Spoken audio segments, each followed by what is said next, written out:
Welcome to the students of 2nd PUC. This is session 7 of chapter 2, electrostatic potential and capacitance.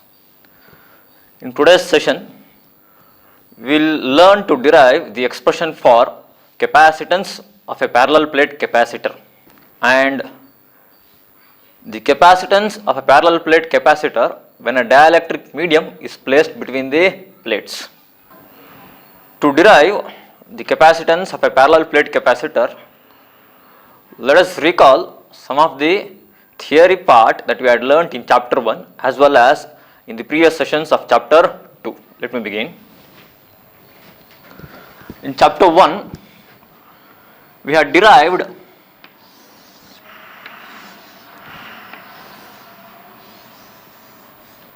if I have a large charged plane sheet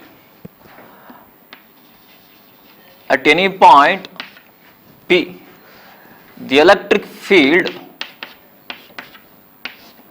at the point P is given by sigma by 2 epsilon naught. We had done the derivation for this using Gauss law in chapter 1, where we had drawn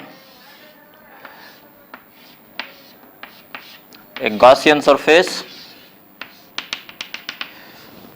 and using Gauss law we have derived that the electric field at a point is going to be epsilon by 2 epsilon naught. We will be using this relation. So let me note down.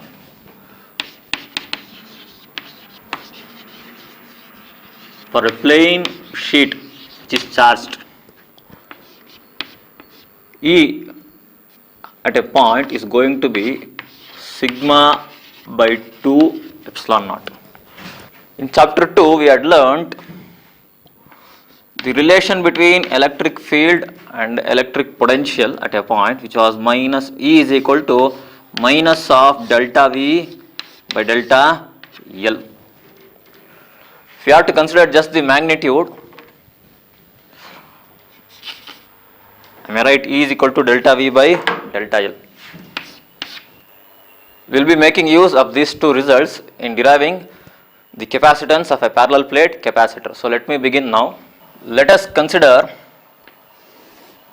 a parallel plate capacitor.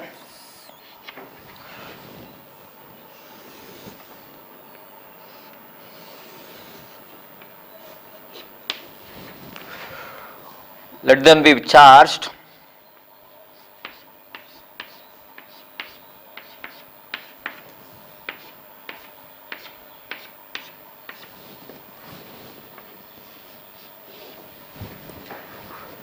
if I take this as plate 1 and this one as plate 2, the surface charge density on plate 1 is going to be sigma, and on plate 2 it is going to be minus sigma.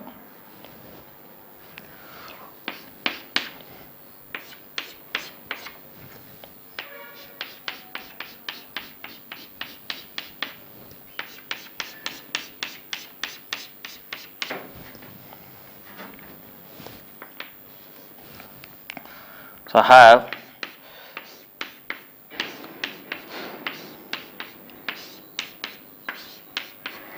electric field between the plates and it is uniform. Let me begin. So consider a parallel plate capacitor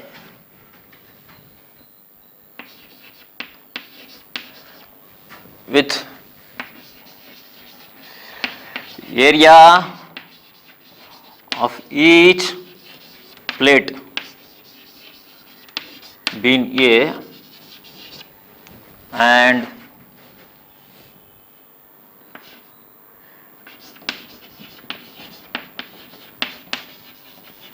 the distance between the plates is D. Here the distance between the plates, I take it as d. Okay, then let the capacitor be charged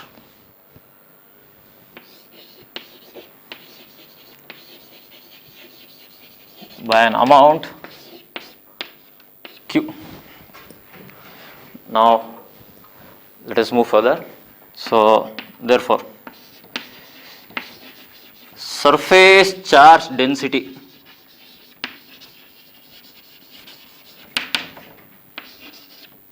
on plate 1 is going to be, I'll write it as sigma, which is Q by A.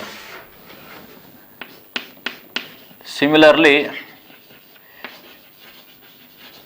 for plate 2, this is going to be sigma is equal to minus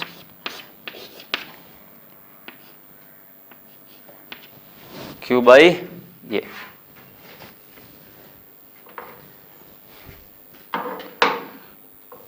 Now,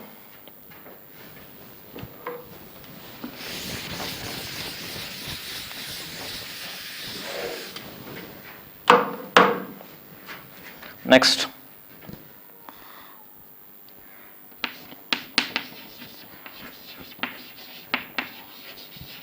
for regions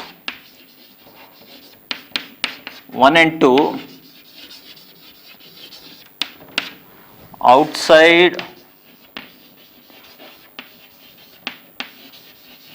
the capacitor,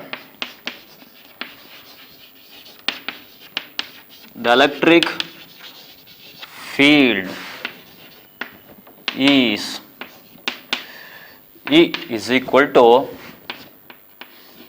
sigma by 2 epsilon naught minus sigma by 2 epsilon naught, which is going to be equal to 0. We will understand this thing here. So let me take any point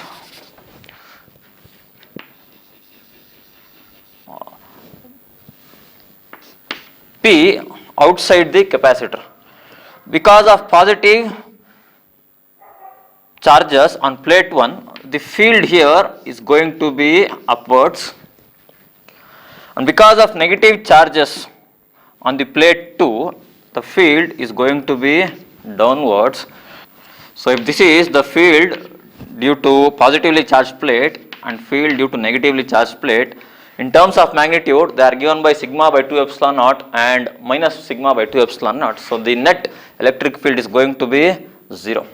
Remember, for a parallel plate capacitor, the distance of separation between these two plates is actually very small. Okay, so this doesn't matter.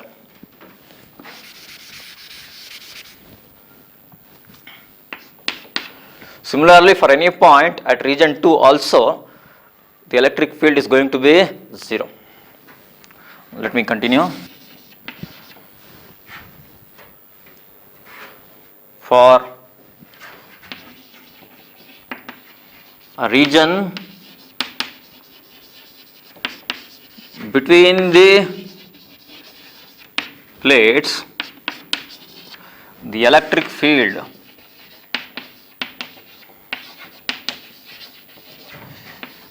is uniform and given by E is equal to sigma by 2 epsilon naught plus sigma by 2 epsilon naught. This will give you sigma by epsilon naught. For understanding that, just think some point in between the plates. Due to positive charge, the electric field or a unit positive charge here is going to be repelled. Similarly, here due to negative charge, the same unit positive charge is going to be again attracted. So the net effect is addition of electric field due to positively charged plate and due to negatively charged plate. So in this case it is addition.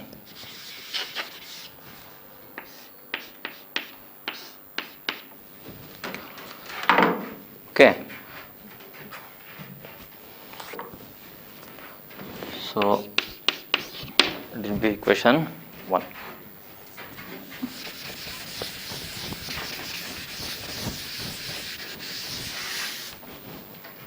And then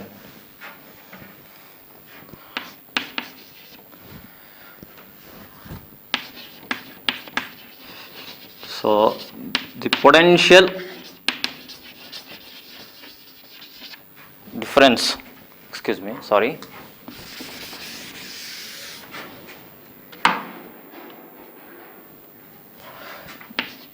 we got the electric field as sigma by epsilon naught. Sigma is surface charge density, so this can be written as Q by A. Sigma will be Q by A. So I will get this as Q by A into epsilon naught.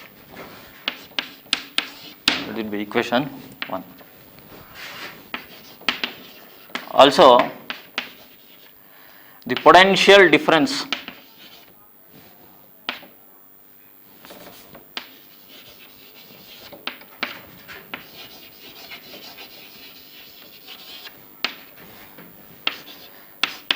between the plates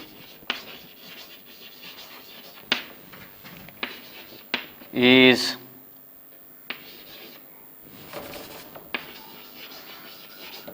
related to the field and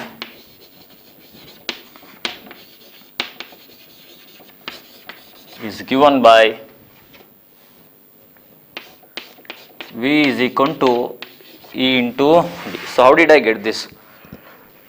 I will be making use of this relation between electric field and electric potential.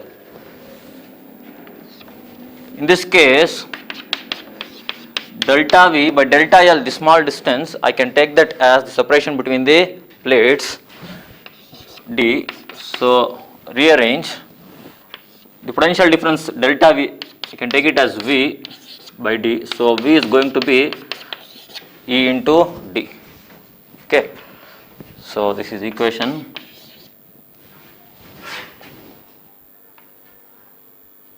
2. In place of E, now let me take Q by A into epsilon naught. Now V is going to be Q into D by A into epsilon naught.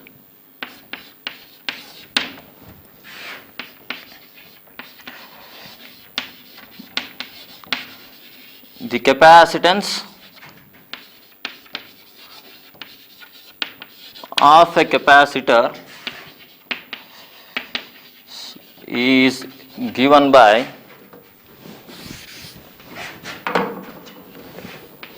C is equal to Q by V. This is the general relation for capacitance of a capacitor. Charge stored by the potential difference applied. So now this is going to be Q by, in the place of V, apply this Q into D by A into epsilon naught, and rearrange, we will get C is equal to epsilon naught A by D.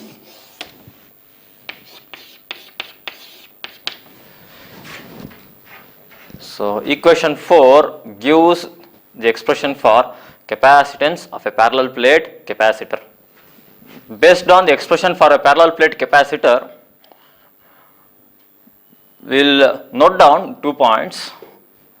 What are they? If you look at the expression, the capacitance of a parallel plate capacitor is going to be directly proportional to the area of the plates, and the second point is the capacitance of parallel plate capacitor is inversely proportional to the distance between the plates, or distance of separation between the plates. So what is this? The first thing is, for a parallel plate capacitor, the capacitance is directly proportional to the area of the plates. So as the area of the plates increases, the capacitance also increases. And the second thing, for a parallel plate capacitor, the capacitance is inversely proportional to the distance of separation between the plates. So if you decrease the distance of separation between the plates, the capacitance increases. While deriving, we had considered air as a dielectric medium between the plates. Now instead of air, I will place some other dielectric medium like paper or mica, then what would it happen? A dielectric medium has a property called as relative permittivity or a dielectric constant, and it is represented by capital K. In some cases, we also use the symbol epsilon with subscript small r, representing relative permittivity. If you consider a parallel plate capacitor, when there is air between the plates, then its capacitance is given by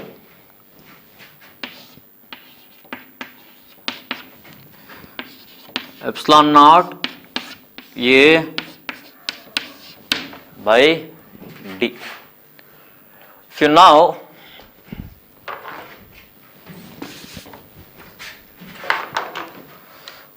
replace the air between the plates by a dielectric medium, then the capacitance is now given by epsilon naught K to A by D. The capacitance would increase by an amount K, and this constant K is called the relative permittivity or the dielectric constant of the medium. So if you want to define what is K, I can define that as K in this case is going to be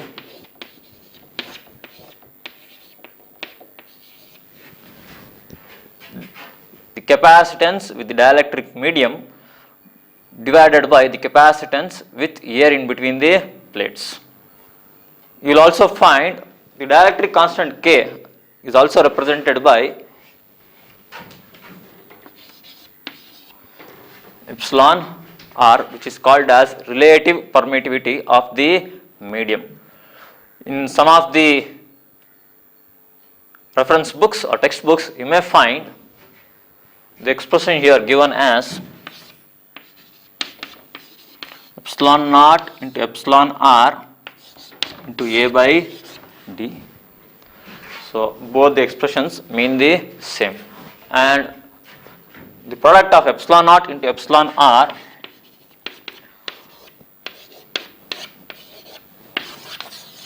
can also be written as simply epsilon, which is absolute permittivity. Epsilon naught is permittivity of air or vacuum. Epsilon R is the permittivity of the medium. So if there is a medium, then we generally write epsilon into A by D, where epsilon is called as absolute permittivity. That's it for today's session. So in this session we have derived the expression for capacitance of a parallel plate capacitor, and we have learnt the effect of a dielectric medium on capacitance. So when you place a dielectric medium, the capacitance increases by K times, where K is called the dielectric constant or the relative permittivity. Thank you.